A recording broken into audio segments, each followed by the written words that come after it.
புதிய ஒரு தேர்தல் செய்வோம். மக்கள் புரட்சியால் அதை உறுதி செய்வோம். இது மற்றொரு அரசியல் கட்சி அல்ல, இது மாற்று அரசியல் புரட்சி.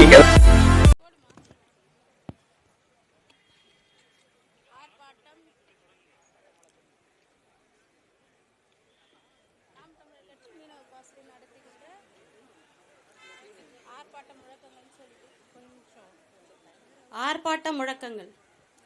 ஆர்ப்பாட்டம் இது ஆர்ப்பாட்டம், ஆர்ப்பாட்டம் இது ஆர்ப்பாட்டம், ஆர்ப்பாட்டம் இது ஆர்ப்பாட்டம், ஆர்ப்பாட்டம் இது ஆர்ப்பாட்டம், நாம் தமிழரின் ஆர்ப்பாட்டம், நாம் தமிழரின் ஆர்ப்பாட்டம், ஆர்ப்பாட்டம் இது ஆர்ப்பாட்டம், ஆர்ப்பாட்டம் இது ஆர்ப்பாட்டம், நாம் தமிழரின் ஆர்ப்பாட்டம், நாம் தமிழரின் ஆர்ப்பாட்டம், மீனவ பாசறை நடத்துகின்ற, மீனவ பாசறை நடத்துகின்ற, மீனவ பாசறை நடத்துகின்ற, மீனவ பாசறை நடத்துகின்ற மாபெரும் கண்டன ஆர்ப்பாட்டம், மாபெரும் கண்டன ஆர்ப்பாட்டம், மாபெரும் கண்டன ஆர்ப்பாட்டம், மாபெரும் கண்டன ஆர்ப்பாட்டம். இந்திய அரசே தமிழக அரசே, இந்திய அரசே தமிழக அரசே, இந்திய அரசே தமிழக அரசே, இந்திய அரசே தமிழ்நாடு அரசே, தடுத்து நிறுத்து, தடுத்து நிறுத்து, தடுத்து நிறுத்து, தடுத்து நிறுத்து, தடுத்து நிறுத்து, தடுத்து நிறுத்து, தடுத்து நிறுத்து, தடுத்து நிறுத்து, தமிழக மீனவர்கள் கைதினை தமிழக மீனவர் கைதினை தடுத்து நிறுத்து, தடுத்து நிறுத்து, தடுத்து நிறுத்து, தடுத்து நிறுத்து, சிங்கள இனவெறி கடற்படையால், சிங்கள இனவெறி கடற்படையால், சிங்கள இனவெறி கடற்படையால், சிங்கள இனவெறி கடற்படையால் கைதுகள் தொடருது, தடுத்து நிறுத்து, கைதிகள் தொடருது, தடுத்து நிறுத்து, கைதுகள் தொடருது, தடுத்து நிறுத்து, கைதிகள் தொடருது, தடுத்து நிறுத்து, இலங்கை ராணுவ இனப்பகையால், ராணுவ இனப்பகையால், இலங்கை ராணுவ இனப்பகையால், இலங்கை ராணுவ இனப்பகையால் மீனவ கொலைகள் தடுத்து நிறுத்து, மீனவ கொலைகள் தடுத்து நிறுத்து, வஞ்சிக்காதே, வஞ்சிக்காதே, வஞ்சிக்காதே, வஞ்சிக்காதே, தமிழக மீனவர்களை வஞ்சிக்காதே, தமிழக மீனவர்களை வஞ்சிக்காதே, வஞ்சிக்காதே, வஞ்சிக்காதே, வஞ்சிக்காதே, வஞ்சிக்காதே, தமிழக மீனவர்களை வஞ்சிக்காதே, தமிழக மீனவர்களை வஞ்சிக்காதே. எத்தனை சாவு, எத்தனை கைது, எத்தனை சாவு, எத்தனை கைது, எத்தனை சாவு, எத்தனை கைது, எத்தனை சாவு, எத்தனை கைது, ஏன் இல்லை நிரந்தர தீர்வு, ஏன் இல்லை நிரந்தர தீர்வு, ஏன் இல்லை நிரந்தர தீர்வு, ஏன் இல்லை நிரந்தர தீர்வு, எல்லை தாண்டி மீன் பிடிக்கும், எல்லை தாண்டி மீன் பிடிக்கும், எல்லை தாண்டி மீன் பிடிக்கும், எல்லை தாண்டி மீன் பிடிக்கும், அண்டை மாநில மீனவர்களை அந்த மாநில மீனவர்களை சுட்டுக் கொன்ற செய்தி உண்டா, சுட்டுக் கொன்ற செய்தி உண்டா, சுட்டுக் கொன்ற செய்தி உண்டா, சுட்டுக் கொன்ற செய்தி உண்டா, தமிழ்நாட்டு மீனவருக்கு தமிழ்நாட்டு மீனவருக்கு சிறையும் சாவும் நீதி உண்டா, சிறையில் சாவும் நீதி உண்டா, தமிழ்நாட்டு மீனவருக்கு தமிழ்நாட்டு மீனவருக்கு சிறையும் சாவும் நீதி உண்டா, சிறையில் சாவும் நீதி உண்டா, இந்திய அரசே, ஒன்றிய அரசே, இந்திய அரசே, ஒன்றிய அரசே, இந்திய அரசே, ஒன்றிய அரசே, இந்திய அரசே, ஒன்றிய அரசே, இலங்கை கடற்படை அத்துமீறல், இலங்கை கடற்படை அத்துமீறல், இலங்கை கடற்படை அத்துமீறல், இலங்கை கடற்படை அத்துமீறல் தெரிகிறதா, தெரியலையா, தெரிகிறதா, தெரியலையா, தெரிகிறதா,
பேசும் ஆட்சி எல்லாம் இலங்கை பாசம் மாறவில்லையா? இலங்கை பாசம் மாறவில்லையா?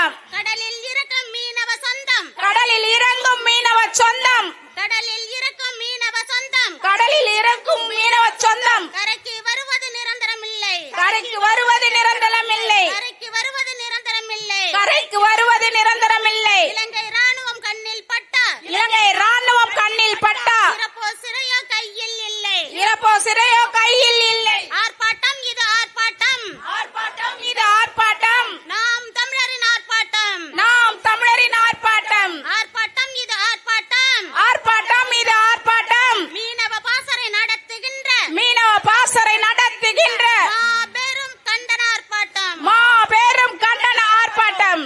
நன்றி.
அண்ணனுக்கு சாமான இந்த இதெல்லாம் பணம் இது கருப்பட்டி இதெல்லாம் வந்திருக்கு. நீங்க அப்படியே கொஞ்சம் பின்னாடி வாங்க. பின்னாடி வாங்க, பின்னாடி வாங்க, பின்னாடி வாங்க, பின்னாடி வாங்க. கொஞ்சம் அப்படியே பின்னாடி வாங்க. கொஞ்சம் அப்படியே பின்னாடி, கொஞ்சம் பின்னாடி வர மாட்டேங்குது. கொஞ்சம் பின்னாடி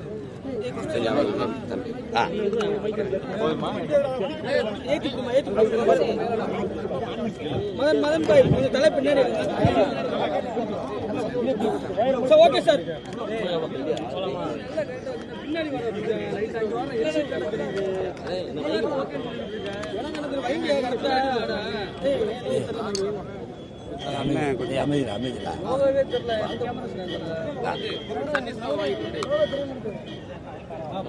ஏன் லோகோ தெரியல அண்ணா, ஒரு நிமிஷம் ஒரு நிமிஷம். ஓகே உனக்கு ஏன் லோகோ தெரியல மம்மி? ஓகேவாடா? Okay sir. ஓகே.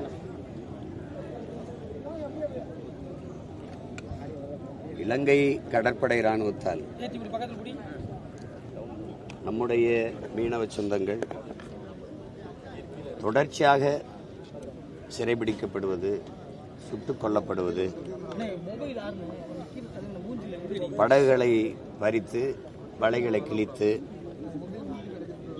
படகுகளை அரசுடைமையாக்கி ஏலம் விடுவது, இது போன்ற கொடுந்துயரங்கள் பல ஆண்டுகளாக தொடர்ந்து நடக்கிறது. எங்கள் வலிமைக்கு மீறி இங்கே பார்க்கிறீர்கள், தமிழ்நாட்டு மக்களினுடைய உரிமைக்காக, அவர்கள் நலனுக்காக பல்வேறு களங்களில் தளங்களில் போராடி வருகிற அரசியல் இயக்கங்கள், அதோடு இணைந்து நாம் தமிழர் கட்சி எல்லாம் சேர்ந்து நாங்கள் பல தளங்களில் பல காலங்களில் இந்த கொடுமையை தடுக்க வலியுறுத்தி போராடி வருகிறோம். குறிப்பாக இந்த பிரச்சனை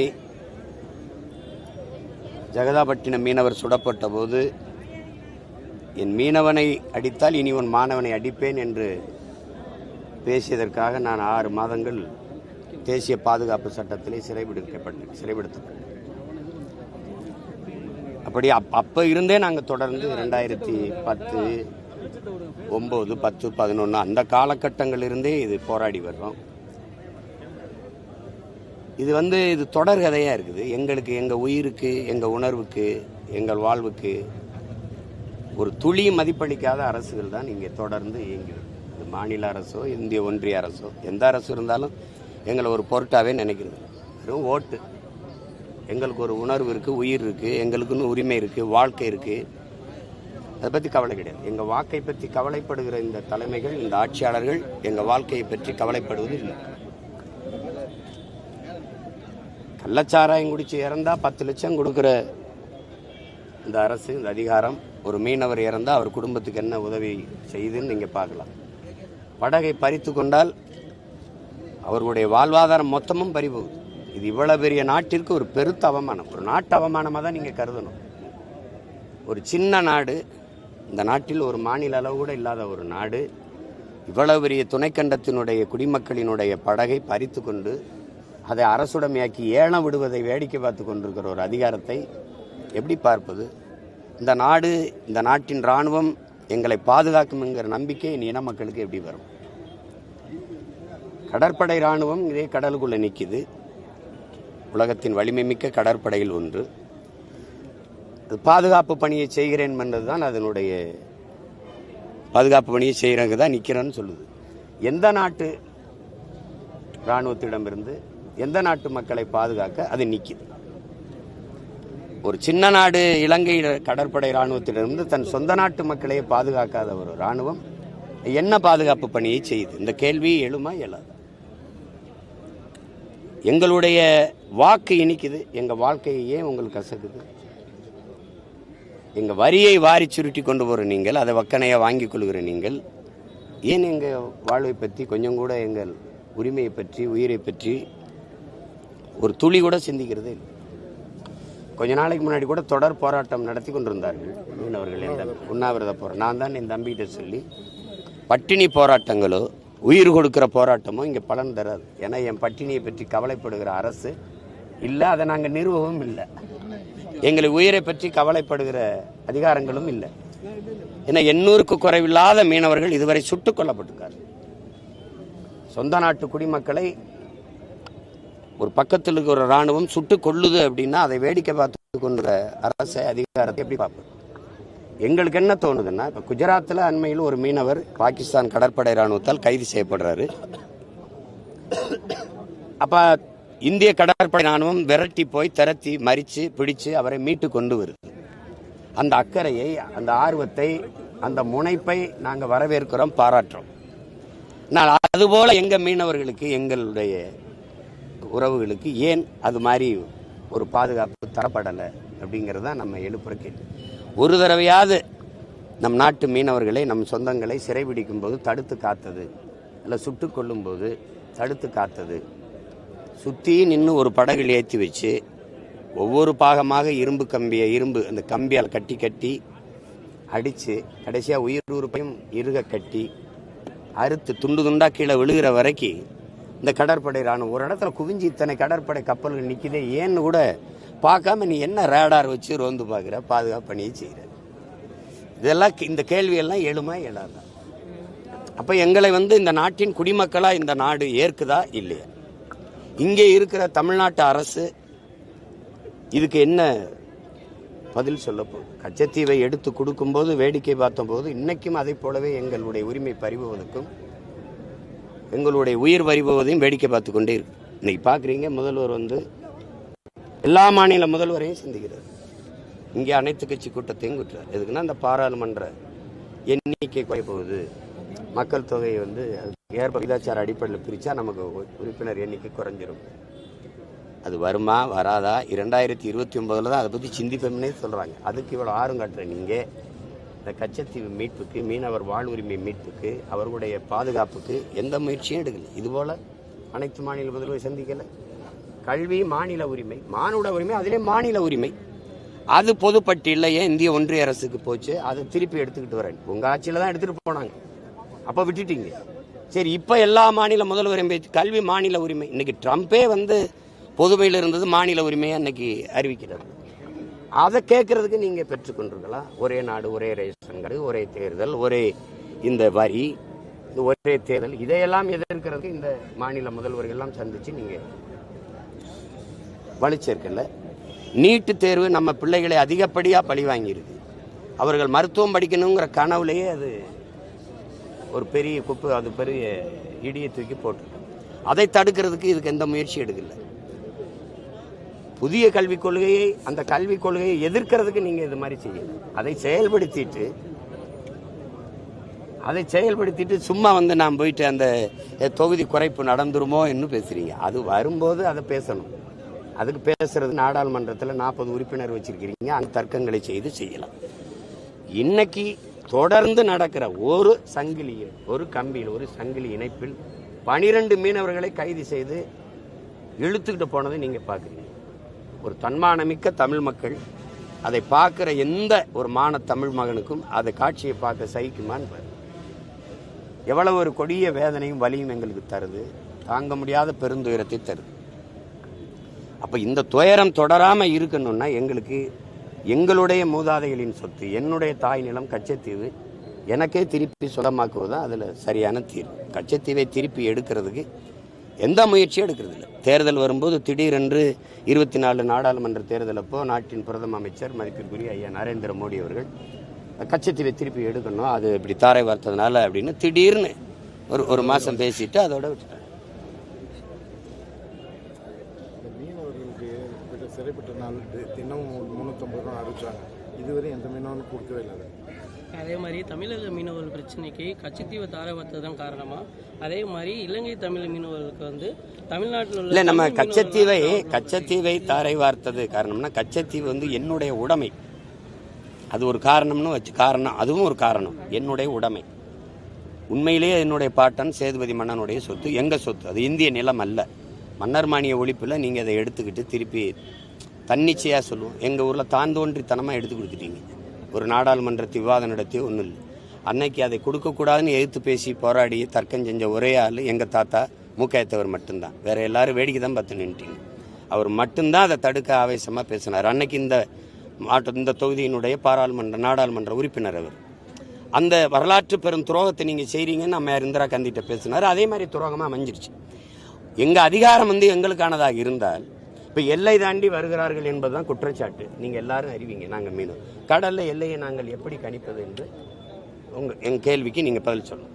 அப்படி எல்லை தாண்டி வருகிறது கேரள மீனவர்கள் மீன்பிடிக்க செல்கிற போது எல்லை தாண்டி வருகிறார்களா இல்லையா, போகிறார்களா இல்லையா? போகிறார்கள். அவர்கள் படகில் ஏன் பறிக்கப்படுவதில்லை, சிறைபிடிக்கப்படுவதில்லை, சுட்டுக் கொல்லப்படுவதில்லை, வலைகள் கிழித்து வீசப்படுவதில்லை? ஏன்? அப்ப அவர்களுக்கான பாதுகாப்பை அந்த மாநில அரசு கொடுக்குது. அந்த முதல்வர்கள் அந்த மக்களின் மீது அக்கறையா இருக்காங்கன்னா அவன் தொட பயப்படுறான். உங்களுக்கு விளங்குதில்லை, தொட பயப்படுறான். அப்படி ஒரு பாதுகாப்பை எங்களுக்கு கொடுத்துருக்குமே. ஆனால் கச்சத்தீவு எங்களுக்கு வந்தாருன்னு போனா என்ன, சரி விட்டுருவோம். என் நாடு என்னை பாதுகாக்கும், என் நாட்டு ராணுவம் என்னை பாதுகாக்கும்னு நம்பிக்கை இருக்கு. எங்க பிள்ளைகள் சொல்றாங்க, எங்க மீனவர்களே கேரள மீனவ அந்த பகுதிகளுக்கு போய் அவர்களோட சேர்ந்து, ஏன்னா இங்க நாங்க மீன் பிடிக்க முடியல, தொழிலை இழந்துட்டோம். அந்த மீனவர்களுக்கு போய் சம்பளம் பேசிக்கிட்டு, கூலியா பேசிக்கிட்டு, அவங்க படகுல ஏறி போய் மீன் பிடிச்சிட்டு பாதுகாப்பா நாங்க கூலியை வாங்கிட்டு திரும்ப வேண்டிய சூழல். ஏன்னா வாழ்வாதாரத்தை இழக்கிறோம்ல இங்க. அப்ப நீங்க ஆழ்ந்து கவனிக்கணும். அப்ப இந்த கடல் பரப்பு வரலாற்றுப்படி என் பாட்டன் அரசேந்திரன் ஏரி போல வச்சு, சோழன் லேக்குன்னு தான் இதுக்கு பேரு வரலாற்று குறிப்பில், சோழன் ஏரின்னு. கடற்படை கடலுக்கு இந்த படகு ஓட்டிய மக்கள் படகு போட்டி நடத்துற மாதிரி அவன் கப்பலை ஓட்டி விளையாடிக்கிட்டு இருந்தாங்கிறது தான் வரலாற்று குறிப்பு. அவ்வளவு பெரிய பெருமை மிக்க ஒரு இனத்தின் மக்கள் நாங்க இன்னைக்கு வாழ் உரிமையை இழந்துட்டு கடல்ல கால் வச்சா என் தங்கை முழக்கம் போட்ட மாதிரி கால் வச்சா திருப்பி வருவோமா இல்லையாங்கிறது தெரியல. நீ எங்க ஓட்டுக்கு வலைய வீசுற, அவன் என் போட்டுக்கு வலைய வீசுறான்னு என் தங்கச்சி அஞ்சம்மாள் முழக்கம் விட்ட மாதிரி இது ஒவ்வொரு நாளும் பிரச்சனையா இருக்கு. இப்ப இன்னைக்கு நேற்று இந்த பிரச்சனைனா பரவாயில்ல. ஏன்னா இந்த குரலற்றவர்கள், அதிகார வலிமையற்றவர்கள் இந்த மக்களா நாங்களா இருக்கிறதுனால நீங்க அதிகமா ஆழ்ந்து பார்த்தீங்கன்னா நச்சு ஆலைகள், இந்த கொடுமையான ஆலைகள், ஸ்டெர்லைட்டோ, அணுலையோ, சிப்காடோ, சைமாவோ, இந்த மாதிரி தொழிற்சாலைகள் எல்லாம் நிறுவப்படுவது உண்டு.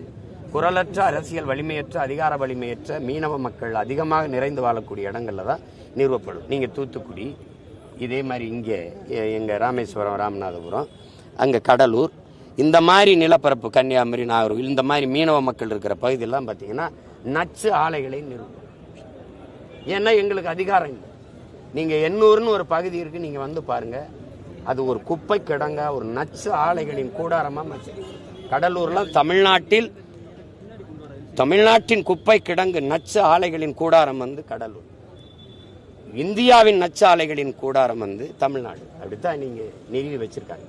இப்ப அந்த நிலையில் குரலற்ற மக்கள், அரசியல் அதிகாரமற்ற மக்களா இருக்கிறதுனால நாங்க கத்துறதோ கதறதோ கடலுக்குள் இல்லை, ஆழ்கடலுக்குள், நடுக்கடலுக்குள் நின்று கத்துவது போல கொந்தளிக்கிற அலைக்கு அருகில் இருந்து கத்தினால் எப்படி அடுத்தவனு கேட்காதோ அந்த மாதிரி எங்கள் சூழல் அமைஞ்சிருச்சு. அதுக்காக தான் நாங்கள் மட்டும் போராடணும். எங்களோடு இதே ஒத்த உணர்வுல இந்த மண்ணின் மக்களின் வாழ்வுரிமை பாதுகாக்கப்படணும். மீனவ மக்களின் வாழ்வுரிமை, தமிழ் பேரின மக்களின் பிறப்புரிமை என்கிற முழக்கத்தை முன்வச்சு பாருங்க, இத்தனை அரசியல் பேர் இயக்கங்கள்லாம் சேர்ந்து நாங்கள் இந்த ஆர்ப்பாட்டத்தை முன்னெடுக்கிறோம். இது சார் இன்றைய நிலையில வந்து கடல்ல வந்து தென்னக பகுதியில் வந்து ஆழ்கடல்ல வந்து ஹைட்ரோ கார்பன் எரிவாயு எடுக்கிறதா சொல்லியிருக்காங்க மத்திய அரசு. அதை எப்படி பாக்குறீங்க? அது இந்திய ஒன்றிய அரசு அதற்கான திட்டங்களை செய்யும், உங்களுக்கு தெரியும். ஏன்னா இங்கே நாங்கள் கேட்பாரற்று இருக்கிறோம். இதே மாதிரி நச்சு ஆலைகளை மற்ற மாநிலங்களில் நிறுவ முடியுமா நான் உங்களுக்கு கேட்குறேன். காவிரி படுகையில் மீத்தேன் இருக்கு, எடுக்கிறீங்க. கங்கை படுகையில் இருக்கா இல்லையா? ஏன் எடுக்கல? முதல்ல அணு உலை யாருக்கு வந்தது? கேரளாவுக்கு. அங்கே ஏன் நிறுவலை? இருக்கிற எல்லா நகரங்களும் இருக்கு. ஏன் தூத்துக்குடியில் மட்டும் ஸ்டெர்லைட் ஆலை நிறுவப்படுது? ஏன்னா எனக்கு பெத்தவன் அப்பனா இல்லை, மற்றவனே இருக்கான், அவனுக்கெல்லாம் பெத்தவனே அப்பனா இருக்கான். இதான் இங்கே இருக்கிற சிக்கல். இங்கே இந்த கடலுக்குள்ள ஹைட்ரோ கார்பன் எடுப்பது, 8 வழி சாலை போடுவது, அது சிப்காட் தொழிற்சாலைக்கு நிலம் எடுப்பது, ஏர்போர்ட் கட்டுவது, இதெல்லாம் ஒரு கதை. அது ஒரு கதை. மக்களுக்கென்று ஒரு படை இல்லை என்றால் மக்களுக்கென்று எதுவும் இல்லை என்றார் மாசேத்துங்க. எங்க மக்களுக்கென்று அப்போ ஒன்றும் இல்லை. நீ சிப்கா நீ இந்த அரசுகள், திராவிட அரசுகள் கையெழுத்திடும், நீ எடுக்க வருவ. ஆனால் நாங்க இந்த மண்ணின் பிள்ளைகள் இருக்கிற வரை நீ தொட முடியாது. நீ ஹைட்ரோ கார்பன் எடுக்கலாம், எடுக்க போறோம்னு சொல்லிட்டு தான் இருக்கணும். அதுக்கு வாய்ப்பு இல்லை. அது எந்த நிலைக்கும் போய் போராடி நாங்கள் தடுப்போம். உங்களுக்கு புரியுதா? அது பச்சைத்தீவு திருவிழால இலங்கை மீன்வளத்துறை அமைச்சர் வந்து கலந்துக்கிட்டாங்க. அப்போ நம்ம தமிழக மீனவ பிரதிநிதிகள் வந்து அவங்களோட கோரிக்கைகளை முன்வச்சாங்க. இன்னைக்கு வந்து பாரம்பரிய கடல் பகுதியில் வழக்கம் போல இலங்கை கடற்படை பிரச்சனை இல்லாமல் மீன்பிடிக்க அனுமதி வேணும். குறிப்பாக மீனவர்கள் வாழ்வாதாரமாக விளங்கக்கூடிய படகுகள் வந்து பல லட்சம் பல கோடி அபராதம் விதிக்கப்பட்டு அரசுடைமையாக்கப்படுது. அதெல்லாம் எல்லாத்தையும் மீட்டு அரசுடைமையாக்கப்படுவது மட்டும் இல்ல, ஏலம் விடப்படுது. இல்ல அதான் ஏலம் விடப்படுது. அதை சொல்லணும்ல. எங்களுக்கு இந்த பிரச்சனைகள் வந்து தீர்வு காணணும் அப்படின்னு சொல்லி மீன்வளத்துறை அமைச்சர் நேரடியாக கோரிக்கை வந்தாங்க. அதுக்கு அவர் சொன்ன பதில் என்ன அப்படின்னா, அதாவது இந்திய மீனவர்கள் வந்து அவங்களோட மீன்பிடி முறைகள், இழுவலை மீன்பிடி முறைகளை நிறுத்தி மாத்தினா மட்டும்தான் நாங்கள் இலங்கை கடல் பகுதியில், பாரம்பரிய கடல் பகுதியில் மீன்பிடிக்கவே அனுமதி கொடுப்போம். அப்பதான் இருநாட்டு மீனவர்கள் பேச்சுவார்த்தைக்கு ஏற்பாடு செய்யப்படும். இல்லைன்னா எந்த ஒரு பேச்சுவார்த்தைக்கு முன் வர மாட்டோம் அப்படின்னு இலங்கை மீன்வளத்துறை அமைச்சரோட ஒரு குற்றச்சாட்டா இருக்கு. அதை பத்தி உங்க கருத்து இல்ல? அது அந்த மாதிரி ஒரு கோரிக்கையை வைக்குது என்றால் அதை வந்து இந்த அரசுகள், நாட்டினுடைய வெளியுறவுத்துறை அல்லது பாதுகாப்புத்துறை, அந்த நாட்டினுடைய வெளியுறவுத்துறை இதெல்லாம் உட்கார்ந்து பேசி அது முடிவெடுக்கலாம். ஆனால் எல்லை தாண்டி வருகிறார்கள்ங்கிறத சொல்லி, அது எல்லை தாண்டி வர்றான்னா கேரளா மீனவன் வர்றான், அவனை தொடறதில்லை. இப்போ நான் வரும்போது என்னை சொல்றாங்கன்னா நான் மீனவங்கிறதுக்காக, நான் தமிழனுங்கிறதுக்காக தான் சொல்றேன். அதான் பிரச்சனை. இப்போ அந்த இடத்துல தன்மானமிக்க ஒரு தமிழ் பேரினத்துக்கு வந்து ஒரு பெரிய அவமானமாகவும் இழுக்காமல் வருது. அது என்ன செய்யுதுன்னா, அளவு கடந்த கோபத்தை வெறியை வந்து கூட்டுது. இதே தொடர்ந்து எங்கள் அக்கா தங்கச்சி தாலி இருக்கிறதையும், என் சின்னம்மா பெரியம்மா அழுது இருக்கிறதையும் பார்த்து இருக்க முடியாதுல்ல நம்ம. அது அதுக்கு கஷ்டம், அது ரொம்ப கஷ்டம். இந்த வலையை பயன்படுத்துவது, இந்த மாதிரி மீன்பிடி முறையில் கொஞ்சம் மாறுதல் செய்யுங்க அப்படிங்கிறதெல்லாம் அதை ஆலோசிக்கலாம்.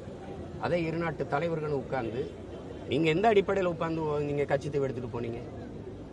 எந்த அடிப்படையில் நீங்கள் ஒப்பந்தம் போட்டு எங்கள் மலை மக்களை 15 லட்சம் பேரை ராவோட ரவா இறக்கி விட்டீங்க? பேசுனீங்கல்ல, அது மாதிரி உட்கார்ந்து பேசுங்க.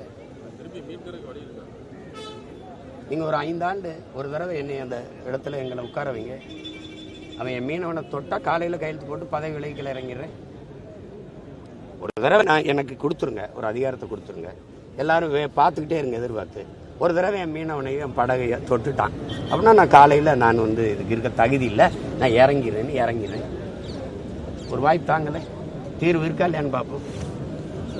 கச்சத்தீவு அவனுக்கா எனக்கு என்ன? அவன் சொன்ன சொரான் பாருங்க ஒரு தடவை, அவன் சொத்தான் பார்ப்போம் ஒரு தடவை. அதுக்கு பரம்பரையா வீரம் கொண்ட ஒருத்தன் ஏறி உட்காரணும். அதான் இருக்காங்க பாருங்க எங்க முன்னோர்கள். புரியுதா உங்களுக்கு? உயிரை இழந்தாலும் பரவாயில்லடா, உரிமை இழக்கக்கூடாதுன்னு நின்ன மறவர்களின் பிள்ளைகள் நாங்க. அதனால அது ஆள் இருக்கணும்ல. நீ எங்களை ஆளணும்னு வந்தவன், எல்லாரையும் போல நாங்க வாழணும்னு வந்தவன் இல்லை.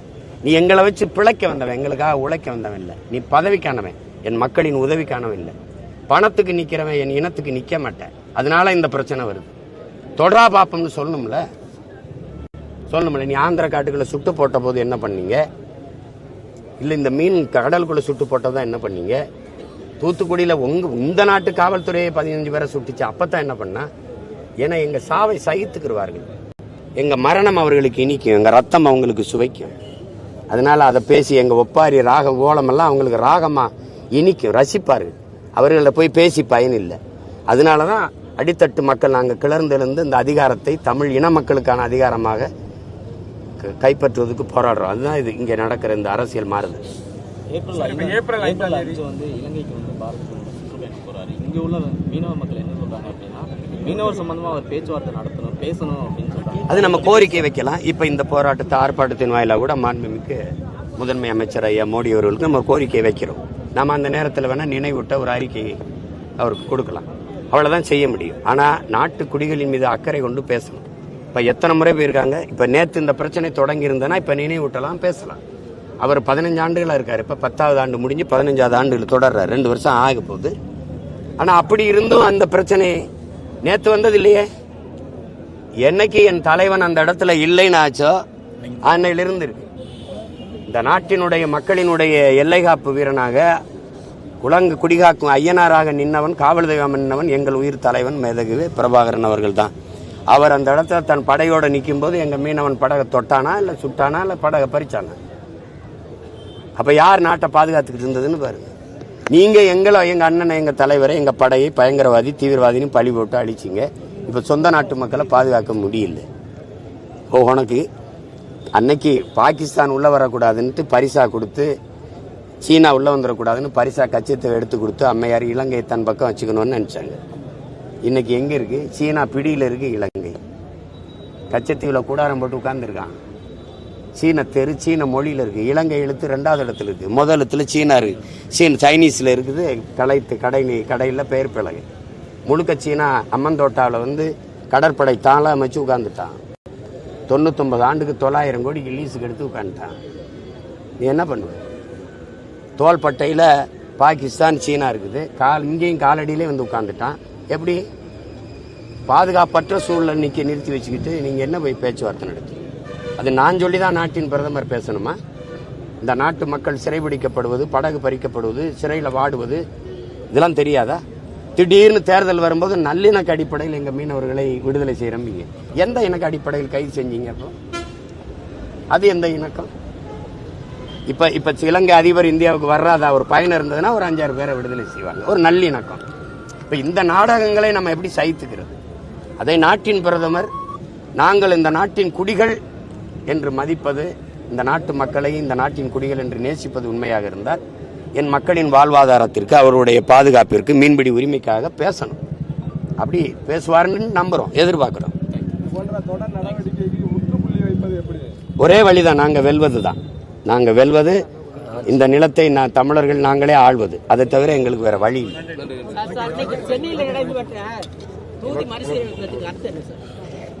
அது ஒன்றும் அர்த்தம் இல்லை. தினசரி போலீசார் வந்து ரவுடிகளை சுட்டு கொள்றாங்க, சுட்டு பிடிக்கிறாங்க. ஆனா ஒரு பக்கம் பாலியல் குற்றம் நடக்குது, ரவுடிசம் நடக்குது, பொது இடங்களையும் கொலை இதெல்லாம் நடக்குது. இப்ப தமிழகத்துல இப்ப சட்ட ஒழுங்கு எப்படி இருக்கு? உங்களுடைய கருத்து? குற்றவாளிகள் அதிகாரத்தில் இருக்கும்போது இந்த குற்றங்கள் சாதாரணமா நிகழும். நாட்டின் முதலமைச்சர் சட்டசபையில, அமைச்சரவையில் போன ஆட்சியோட அந்த ஆட்சியில் கொலைகள் குறைவுன்னு தான் சொல்றாரு. கொலையை தடுப்பதை நான் நடப்பதை தடுப்பேன், அது கடும் நடவடிக்கையில் ஒடுக்குவேன் அப்படிலாம் பேசல. அதை விட குறைவு தானே, அப்படிதான் சொல்றாங்க. பேசி என்ன பயன்? சார், இப்ப மதுபான ஊழல்ல வந்து டெல்லியில எடுத்த நடவடிக்கை ஏன் தமிழகத்துல இல்ல? தமிழக முதல்வர் அதை என் தம்பி அண்ணாமலைகிட்ட கேளுங்க. இல்ல திமுகவும் பாஜகவும் ஏதாவது இணக்கமான இல்ல மறைமுகமான எது கருத்து? இல்ல கள்ள உறவு இல்ல சொல்லுவாங்க, இணக்கங்கள். நல்ல உறவே இருக்கு, ரொம்ப நல்ல உறவே இருக்கு. என் தம்பிகிட்ட நான் என்ன சொன்னேன், நீங்க டாஸ்மார்க் நடந்த ஊழலை பேசுவது போல கழிவறையை தூய்மைப்படுத்துவதில் 430 கோடி நடந்திருக்கு, அதையும் பேசணும். மக்களுக்கு விநியோகிக்கிற ரேஷன் அரிசி, குடும்ப நியாய விலை கடையில பகிர்கிற அந்த அரிசி ஏத்தி இறக்குனது, அரிசி மூட்டையை ஏத்தி இறக்குனதுல 950 கோடி இழப்புன்ற. நீங்க மூட்டையை ஏத்தி இறக்கும் போது 950 கோடி இழப்பு, 1000 கோடி இழப்பு வர அளவுக்கு மூட்டையை ஏத்தி இறக்குவீங்களா? அவ்வளவு சிந்துவீங்களா? மூட்டையில கட்டி ஏத்தினீங்களா, கைகிட்ட எழுதி கொண்டு இறக்குனீங்களா? எப்படி ஏத்தினீங்க? இதையெல்லாம் எப்படி நீங்க சகித்துக்கிறீங்க? உலகத்துக்கே தெரியும், குவார்ட்டருக்கு 10 ரூபாய் ஏத்தி வித்தாரு தம்பி செந்தில் பாலாஜின்னு. 10 ரூபா பாலாஜின்னு சொன்னதே உங்களுக்கு தெரியும். அப்ப அந்த காசெல்லாம் யாருக்கு? அம்மையார் ஜெயலலிதா இருக்கும்போது 12 மணில இருந்து இரவு 10 மணிக்குள்ள கடையை மூடணும்னு கொண்டு வந்தாங்க. மதியம் 12 மணிக்கு திறந்து நண்பகலில் 10 மணி. ஆனால் இப்போ விடிய விடிய கடைகள் திறந்து ஓடுதா இல்லையா? அப்போ இதெல்லாம் என்ன? டெல்லியில் 150 கோடி தானே ஊழல் குற்றச்சாட்டு அரவிந்த் கெஜ்ரிவால் மேலே. நடவடிக்கை எடுத்தில்ல உடனே. இது 1000 கோடியாக இருக்குது. அது மாதிரி 10 மடங்கு இருக்குது. அதே நடவடிக்கை எடுக்கல. இப்போ நான் போராடுறேன்னா இப்போ எனக்கு வலிமை இல்லை. என் தம்பியும் மீனவருக்காக போராடுறேன்னு சொன்னால் எப்படி சொல்லுங்கள்? நீங்கள் எப்படி சொல்லுங்கள்? அவரும் நானும் போராடுறேன் மீனவருக்கான்னு சொன்னால் நல்லா இல்லைல்ல? யாரை எதிர்த்து போராடுறீங்க? இப்போ டாஸ்மார்க்கில் ஊழல் 1000 கோடி போராடினீங்க. யாரை எதிர்த்து போராடினீங்க? நடவடிக்கை யாருக்கு கோரிக்கை வச்சு போராடினீங்க? நடவடிக்கை எடுன்னு இப்போ நான் சொல்கிறேன். எங்கள் ஐயா மோடி போகிறாங்க, நாட்டின் பிரதம அமைச்சர், தயவு செய்து எங்கள் மீனவ மக்களின் வாழ்வினை பாதுகாக்க பேசுங்க அப்படின்னு ஒரு கோரிக்கை. தயவு செய்து நடவடிக்கை எடுங்க. இந்த ஊழலில் ஈடுபட்டது யார்? 1000 கோடி தானா இல்லை 1,00,000 கோடியா? எத்தனை 1000 கோடி என்னன்னு பாருங்க அப்படின்னு. சாராயம் விற்கிறதே குற்றம்னு நினைக்கிறோம். அதில் 1000 கோடி ஊழல்னா அதை எப்படி சகித்துக்கிறது அப்படின்னு நம்ம கேட்குறோம். அந்த முறையிட்ட யாருக்கு வைக்கிறாங்க? பாரதிய ஜனதா கட்சியில் இருக்கிற தலைவர்கள் யாருக்கு வச்சு போராடுறாங்க? சரி போராடினாங்க, அவங்கள எதுக்கு கைது பண்ணி கொண்டு அடைக்கணும்? போராடிட்டா விட்டா மாலையில் கலைஞ்சு போயிட போகிறாங்க. இது ஏன்னா நாடக ஆசிரியர் தான் இதுக்கு. நாடக ஆசிரியர் முதலமைச்சரானார். இப்போ அவர் மகன் முதலமைச்சராக இருக்கார். அப்போ அதே நாடகம் தொடர்ந்து அரங்கேறிக்கிட்டு இருக்குது. அவ்வளோ அது சைத்துக்க வேண்டியதான். வேற என்ன சொல்லுங்க?